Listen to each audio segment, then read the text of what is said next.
Conspiracy News Network presents Kennedy's speech on conspiracy and secret societies.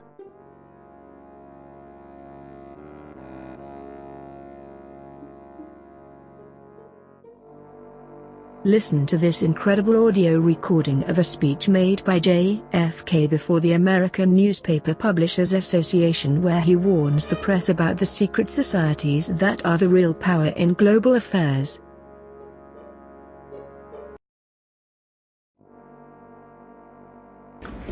Ladies and gentlemen, the very word secrecy is repugnant in a free and open society, and we are, as a people, inherently and historically opposed to secret societies, to secret oaths, and to secret proceedings.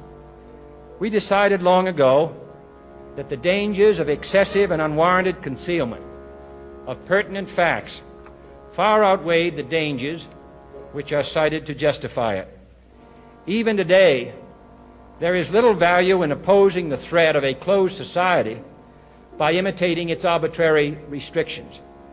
Even today, there is little value in ensuring the survival of our nation if our traditions do not survive with it. And there is very grave danger that an announced need for increased security will be seized upon by those anxious to expand its meaning to the very limits of official censorship and concealment. That I do not intend to permit to the extent that it's in my control.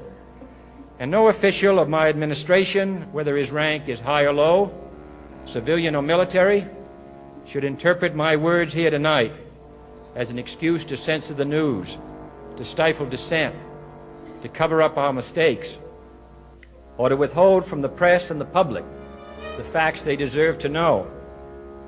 For we are opposed around the world by a monolithic and ruthless conspiracy that relies primarily on covert means for expanding its sphere of influence, on infiltration instead of invasion, on subversion instead of elections, on intimidation instead of free choice, on guerrillas by night instead of armies by day.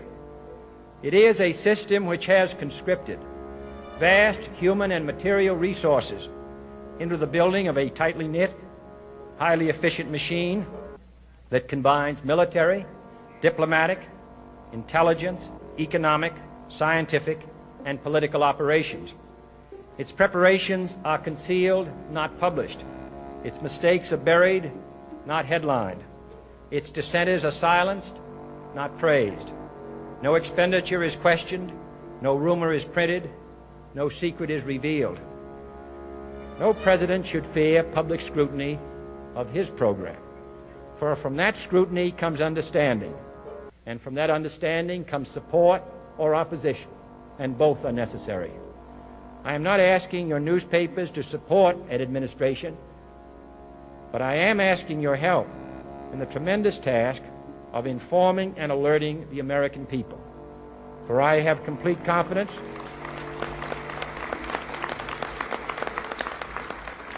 in the response and dedication of our citizens whenever they are fully informed. I not only could not stifle controversy among your readers, I welcome it. This administration intends to be candid about its errors, for as a wise man once said, an error doesn't become a mistake until you refuse to correct it. We intend to accept full responsibility for our errors, and we expect you to point them out when we miss them. Without debate, without criticism, no administration and no country can succeed, and no republic can survive. That is why the Athenian lawmaker Solon decreed it a crime for any citizen to shrink from controversy. And that is why our press was protected by the First Amendment, the only business in America specifically protected by the Constitution, not primarily to amuse and entertain, not to emphasize the trivial and the sentimental, not to simply give the public what it wants, but to inform, to arouse, to reflect, to state our dangers and our opportunities, to indicate our crises and our choices, to lead, mold, educate, and sometimes even anger public opinion.